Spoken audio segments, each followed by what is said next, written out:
Personal na nakipag-usap at nagpaabot ng pakikiramay at suporta si Vice President Sara Duterte sa pamilya ng mga nasawing pasahero ng MV Trisha Kirsten III na lumubog sa karagatan ng Basilan noong Enero.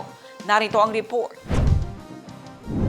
Nagtungo sa Jolo, Sulu araw ng Lunes si Vice President Sara Duterte at personal na nagpaabot ng pakikiramay sa pamilya ng mga nasawi matapos ang trahedyang sinapit ng barkong MV Trisha Kirsten III na lumubog malapit sa Balok-Balok Island, Basilan.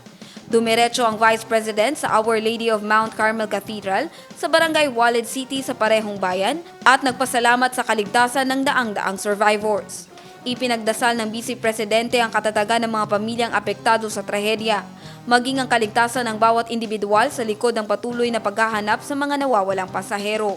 Matapos ang pagbisita sa Jolo, Sulu, agad tumulak sa Zamboanga City ang opisyal at nagpaabot ng pakikiramay at suporta sa pamilya ng mga nasawing pasahero, lula ng MV Trisha Kirsten III.